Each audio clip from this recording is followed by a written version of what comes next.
Hello guys, welcome to my YouTube channel. And আজকের ভিডিওতে আমরা শিখবো মাইক্রোসফট এক্সেলে কীভাবে ইনভয়েস বিল বানানো হয়, যা আমাদের দৈনন্দিন জীবনে খুবই কাজে লাগে। কারণ কি বর্তমানে সব কিছুই কম্পিউটার অপারেটিং, অ্যান্ড এটা অনেকটাই হেল্প করবে কম্পিউটার জবের ক্ষেত্রেও। ওকে, তো ভিডিওটা শুরু থেকে শেষ পর্যন্ত অবশ্যই দেখো, অ্যান্ড বেশি না দেরি করে চলো ভিডিওটা শুরু করা যাক।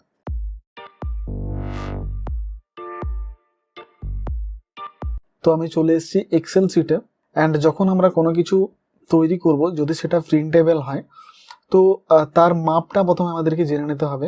সেই অনুপাতে আমরা এখানে ডিজাইনটা করতে পারি ইনভয়েস বিলের। ওকে, বাট যেহেতু আমরা এইখানে নর্মালি A4 পেজটা নর্মালি ইউজ করি, তো আমি তোমাদেরকে বড় পেজেই দেখাবো, কারণ কি আমার বোঝাতেও সুবিধা হবে।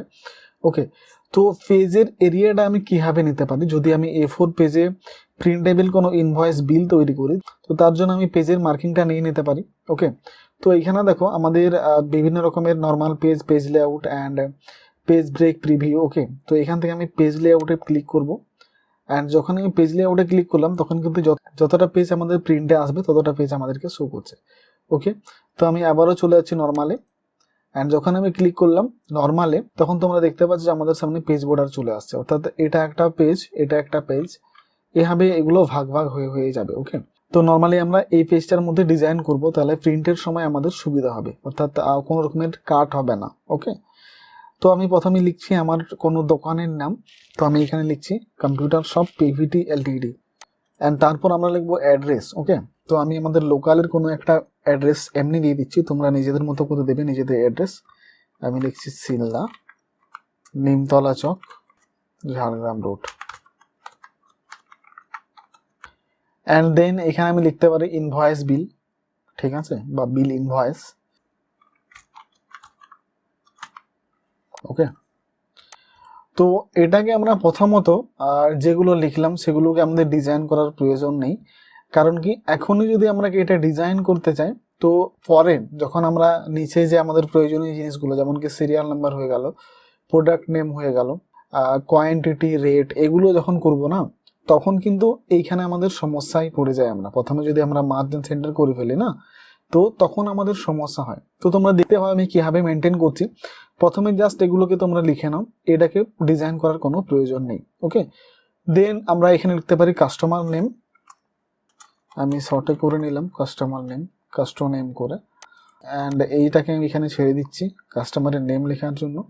অ্যান্ড এইখানে আমি লিখছি ডেট, অর্থাৎ কোন ডেটে আমরা এটাকে সেল করছি সেই ডেটটা, অ্যান্ড দেন আমি দিকটা পুরো জায়গায় ছেড়ে দিচ্ছি। ওকে, অ্যান্ড দেন আমরা এইখানে লিখতে পারি সিরিয়াল নাম্বার, অর্থাৎ আমরা যে প্রোডাক্টটা করব তার সিরিয়াল নাম্বার লিখতে পারি।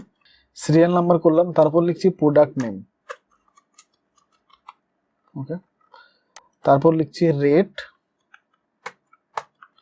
তারপর লিখছি কোয়ান্টিটি, ঠিক আছে, অ্যান্ড দেন অ্যামাউন্ট।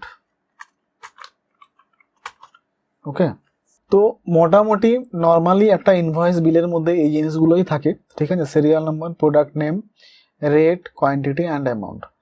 এখন এটাকে আমরা মিডিল লাইন করে নিতে পারি, বোল্ড করে নেব, অ্যান্ড এটাকে একটা ব্যাকগ্রাউন্ড কালার দিয়ে দিচ্ছি, অ্যান্ড এখানে আমরা এটাকে অল বর্ডার করে দেবো, ঠিক আছে। অ্যান্ড এখন এটাকে আমি এভাবে টেনে ফুল পেজে করে নিতে পারি। এইটাকে একটু বাড়িয়ে নিচ্ছি, রেটটাকে একটু বাড়িয়ে নিচ্ছি, অ্যান্ড প্রোডাক্ট নেম। সরি, এখানে আমার একটা সেল ছাড়া হয়ে গেছে, তো কোনো প্রবলেম নেই, এটাকে আমি জাস্ট ডিলিট করে নিচ্ছি, অ্যান্ড এটা আমাদের এখানে অ্যাডজাস্ট হয়ে গেল। প্রোডাক্ট নেমটার জায়গাটা একটু বাড়িয়ে দিই, কারণ এটা আমাদের খুব প্রয়োজন হবে। অ্যান্ড এখানে তোমরা দেখতে পাচ্ছ আমার কিন্তু জায়গাটা পেরিয়ে যাচ্ছে, ঠিক আছে, বড় হয়ে যাচ্ছে, তো নর্মালি আমি এটাকে এইভাবে ধরে ছোট করে নেব। তো এটাকে আমি অ্যাডজাস্ট করে নিচ্ছি এইভাবে। তো মোটামুটি যতটা আমাদের পেজ ততটা জুড়ে আমরা আমাদের serial name, rate, product, quantity ইত্যাদি করে নিয়েছি। অ্যান্ড যতটা আমাদের দরকার, তো মিনিমাম আমরা 1 থেকে 10 পর্যন্ত সিরিয়াল নাম্বার নিয়ে নিচ্ছি এভাবে। আমি এটাকে ড্র্যাগ করে 10 নয় 15 পর্যন্ত আসছে, আমি 15 পর্যন্ত নিয়ে নিলাম। অ্যান্ড এইভাবে পুরোটা সিলেক্ট করে না, এখানে আমরা এটাকে face border, all border apply করে দিলাম, ঠিক আছে, তাহলে সুবিধা হবে। অ্যান্ড এই সিলেক্ট অবস্থায় আমরা এটাকে আবারও মিডিল লাইন করে নিচ্ছি, তাহলে পুরোটা আমাদের একবারে সেট আপ হয়ে যাচ্ছে। ওকে, তো আমাদের মোটামুটি ফেস ফরম্যাট রেডি। তো এখন আমরা এই ডিজাইনটাকে আমরা কমপ্লিট করে নিই। তো এটাকে আমি এভাবে পুরোটা সিলেক্ট করছি, অ্যান্ড এখন আমি এটাকে মার্জিন সেন্টার করতে পারি। এটা প্রথমে মার্জিন সেন্টারে যদি করে দিতাম তাহলে কিন্তু এখন প্রবলেম হতো, ঠিক আছে? সেটা প্র্যাকটিক্যালি প্রবলেমটা করে দেখালে তোমরা ভালো করে বুঝতে পারতে। বাট তোমরা নিজের একবার ভুল করে দেখো যখন তোমরা প্র্যাকটিস করবে। অ্যান্ড অবশ্যই আমি এই সিটটাও আমার ডিসক্রিপশন বক্সে দিয়ে দেবো প্র্যাকটিস অনুসারে, তোমরা এটাকে ডাউনলোড করে প্র্যাকটিস করতে পারো। Margin centre, middle line, same এটাতেও আমরা করবো margin centre and middle line up করে দিলাম, বোল্ড, সবগুলোকেই বোল্ড করছি। অ্যান্ড ইনভয়েস বিলটাকে একটু বড় করে নিলাম, ওকে। অ্যান্ড কাস্টমার বিল এটাকে মার্জিন সেন্টার করছি না, এইখানে তো হ্যাঁ, তো এটাকে আমরা মার্জ করে নেব। অ্যান্ড এটা তো একটাই আছে, নো প্রবলেম, এইটাকেও আমরা পেজ বর্ডার দিয়ে দেবো। অ্যান্ড এইগুলোকে আমরা কোনো কালার অ্যাপ্লাই করতে পারি এদের কাছে, দেখতে খুব ভালো লাগবে। তো আমি এইভাবে আলাদা আলাদা কালার নিয়ে নিচ্ছি। তো মোটামুটি আমাদের যে ডিজাইন সেটা রেডি। এখন প্রোডাক্ট নেম, ধর আমি প্রোডাক্ট নিয়ে নিচ্ছি ABCD উদাহরণ অনুসারে। চলো, এই প্রোডাক্টের দাম আমি ধরলাম 100 টাকা। এই একটা প্রোডাক্ট যার দাম হচ্ছে 100 টাকা অ্যান্ড সেটার কোয়ান্টিটি একজন পারচেস করছে 2টো, ঠিক আছে? তো তার রেট কত হবে সেটা টোটাল অ্যামাউন্ট আমি এখানে তৈরি করব। তো এটাকে আমরা একবারে ফর্মুলা দিয়ে রেডি করে দেবো, তাহলে যখন আমরা কারো বিল তৈরি করব তখন আমাদেরকে আর এর জন্য আলাদা করে খাটতে হবে না, ঠিক আছে? তো টোটাল অ্যামাউন্টের জন্য আমরা কি করব, আমি দিচ্ছি সমান চিহ্ন, সাম ব্র্যাকেট শুরু, rate is equal to quantity, okay, bracket close, enter. তো দুটো প্রোডাক্টের দাম হলো 200 টাকা, ঠিক আছে? অ্যান্ড এটাকে পুরোটাতে অ্যাপ্লাই করার জন্য জাস্ট আমরা এখানে ধরে ড্র্যাগ করে দেবো। অ্যান্ড এখান থেকে আমরা কমা ডিজাইনটা অ্যাপ্লাই করে নেবো, তাহলে সুবিধা হবে। যখন কোনো বড় অ্যামাউন্ট আসবে সেটা অটোমেটিক্যালি এখানে কমা হয়ে যাবে, ওকে। তো বি প্রোডাক্টের দাম ধরো আমি লিখছি 500 টাকা অ্যান্ড এই প্রোডাক্ট আমি কিনছি 10 পিস। যখন এন্টার করলাম তখন দেখো আমার এখানে 5000 টাকা চলে আসছে। অ্যান্ড এখানে আমি যেহেতু কমা অ্যাপ্লাই করেছি সেহেতু এখানে 5-এর কাছে কমা আসছে অ্যান্ড এখানে ডট চলে আসছে, ঠিক আছে, দশমিক চিহ্ন। তো সেম আমরা এটাকেও করতে পারি। তো তোমরা দেখতে পাচ্ছ যে আমি যখনই কোনো জিনিসকে এন্ট্রি করছি সেটা অটোমেটিকলি এইখানে আপডেট হয়ে যাচ্ছে, ঠিক আছে? তো এরপর ইনভয়েস বিলে যেটা সব থেকে ইম্পর্ট্যান্ট হয়, এখানে আমাদেরকে কিছু জিনিস এন্ট্রি করতে হবে। সেটা হচ্ছে এখানে আমরা লিখবো টোটাল অ্যামাউন্ট লিখলাম অ্যান্ড এখানে আমি লিখছি জিএসটি অ্যান্ড জিএসটি ধরো আমি লিখছি 20% জিএসটি আমাদের কাটা হবে অ্যান্ড এখানে হচ্ছে গ্র্যান্ড টোটাল। তো এইখানে এইগুলোকে মার্জ করে নিচ্ছি অ্যান্ড এইখানে আমি অল বর্ডার অ্যাপ্লাই করে দিচ্ছি, ঠিক আছে? না, আমাদের অ্যাকচুয়ালি পুরোটাতেই অল বর্ডার অ্যাপ্লাই করতে হবে, করে দিলাম, ওকে।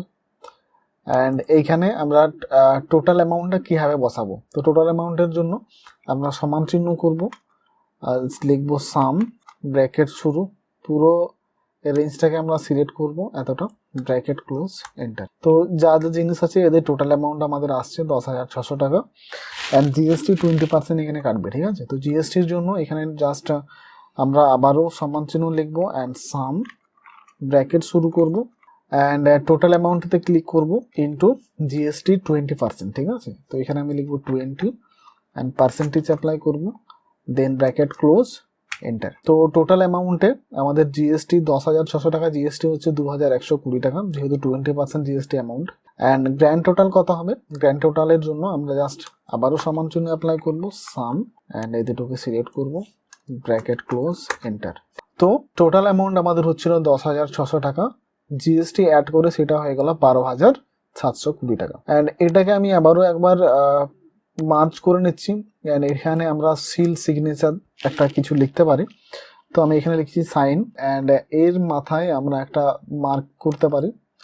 আমি চলে যাচ্ছি সেফে ইনসার্ট থেকে অ্যান্ড এখানে এটা নিয়ে নিচ্ছি অ্যান্ড শিফট কে প্রেস করে আমি এখানে একটা লাইন ড্র করে নিলাম, ওকে। তো মোটামুটি আমাদের ইনভয়েস বিল রেডি অ্যান্ড এটাকে আমরা একবার প্রিন্ট প্রিভিউ করে দেখে নেব যে আমাদের প্রিন্টে এটা দেখতে কেমন লাগছে, ঠিক আছে? তো আমি চলে যাচ্ছি এখানে অ্যান্ড প্রিন্ট প্রিভিউ, ওকে।